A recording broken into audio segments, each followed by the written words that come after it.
house is our house, right? Okay. But I mean, here we are. Trump does what he wants to do, and these idiots follow.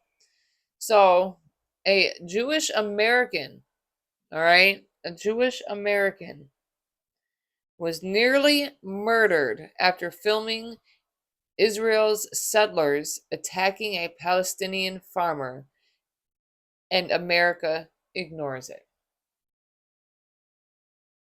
It's amazing how. That didn't make the news? No. They didn't report on that? Not at all. Oh, man. A Jewish American journalist is calling out the U.S. news outlets for ignoring a violent settler attack in the West Bank, and that he and American colleagues found themselves in the middle of and had captured on camera. And I had watched it on Newsbreak or whatnot. You even can even go on X and you can find it after I give you this gentleman's name.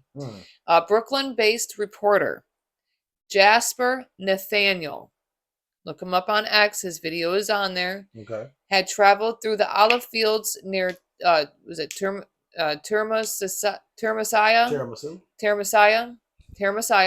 Okay. On October 19th, when he filmed a masked Israel settlers assaulting Palestinian farmers.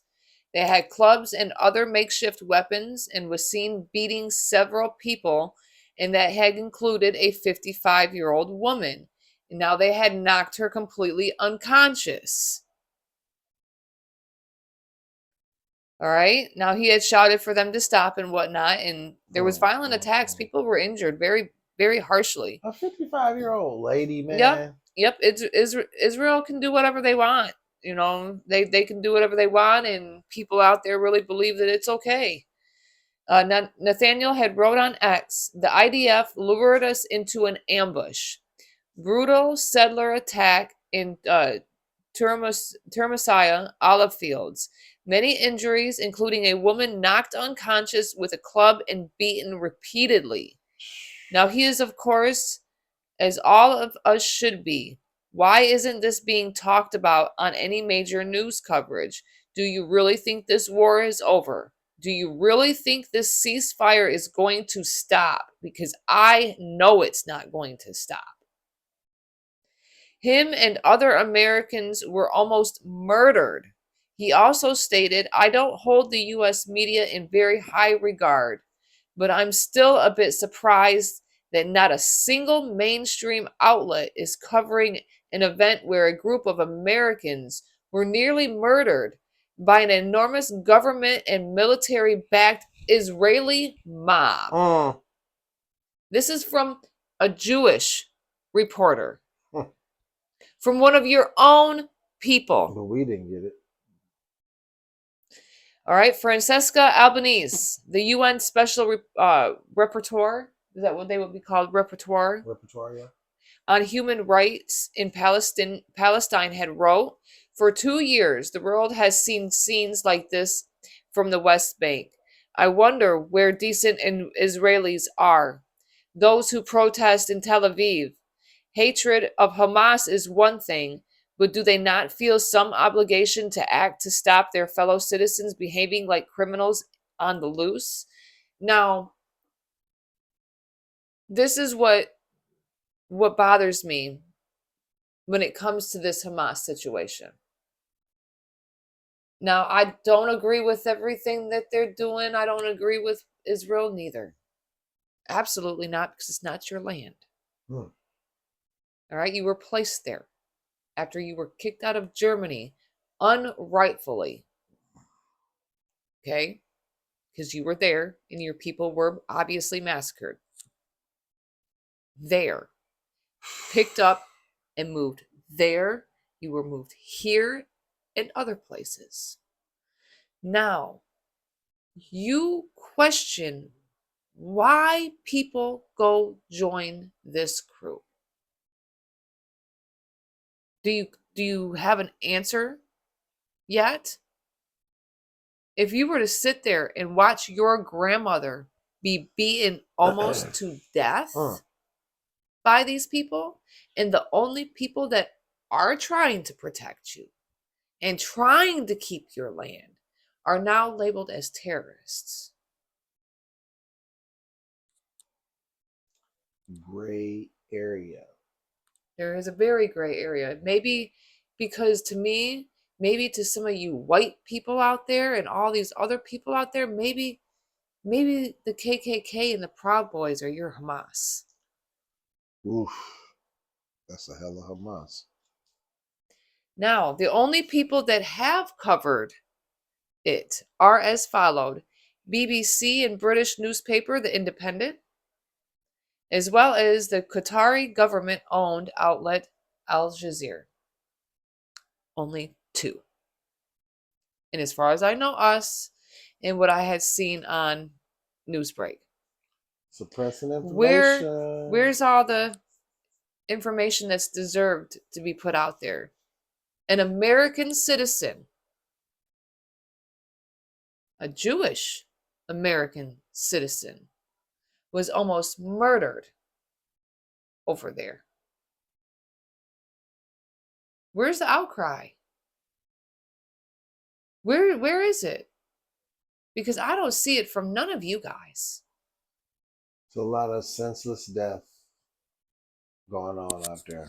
A lot of senseless death. Let me leave y'all with one last thing. You know how they keep crying about they're not going to budge, the government shut down, he's going to have his way no matter what. He will let the government shut down if he doesn't have his way. All right, well, the ballroom, as I told you, is $250 million. Everybody was bitching and moaning and complaining, and rightfully so, because we don't have resources here for the mental health with mentally disabled, food or stamps, health coverage, or the homeless. But we can give $40 billion to bail out Argentina. We can give $200 million to private jets for Kristi Noem, $41 trillion in tax cuts for billionaires, but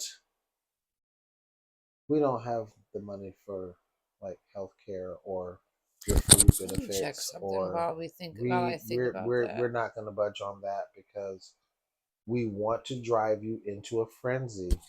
We want you to riot. We want people to be hurting so that they'll react the way we want them to react so that we can enact our evil plan, which is why we have not been taking the bait, and a lot of people have been doing great. They have been letting their voice be heard on the internet and not being violent at the protests, which did not play into his hand. He wanted to get an emotional reaction so that he could incite martial law, and during martial law there can be no election, and this would justify him getting a $250 million ballroom in a house that is not his, in a house that he's supposed to be leaving in 3 years, because he feels as though if we're at war we won't be able to be in an election. You got to listen real carefully to what he says, and just know that they are doing something that they're not supposed to be doing. Take the blinders off. Wake up. Take the blue pill.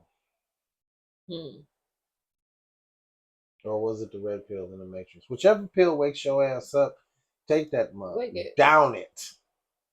Toss it. Oh, yeah. Gobble it. Just, bro, because I'm trying to tell you, man. Why do you think I'm here? I'm trying to warn everybody, man. I'm trying to tell you. Well, what are you gonna do, 16? Oh, what are you gonna do? What I'm not gonna do is anything that I didn't just tell y'all to do. I'm gonna sit my ass still, stay out the way, and not fall into the trap. Sounds pretty simple. As long as we don't do anything violent and press the issue, he will have no excuse. And then he has to sit there and wait for his term to be over, and then he can go to prison. Because that's still waiting. It's funny how It's funny how Israel has universal health care, though. But we can't seem to get that over here. Or the jet that he got from his buddy in Qatar. And that's what I had to. That's what I was looking up, because I swore that there was something in there somehow that over here they get health care somehow, where it's like a universal health care of some sort. But kind of like what we have. Oh, kind of what we don't have. Not anymore. We don't have universal health care. Never have. Oh, that's right. Okay, well, yeah, we have a good healthcare program that they are now demolishing. But yeah, here we are. This destroys the working class. Also, go ahead and make sure you share when your healthcare coverage jumps. Even though I know you'll sit there and talk shit. So, all right, ladies and gentlemen, thanks again for coming out and seeing us. We'll see you next time on Wicked Wednesday. Don't forget to like, comment, share, subscribe, get notified for each and every time we drop new content. Y'all have a great weekend. We'll see you on Mad as Hell Monday. Peace.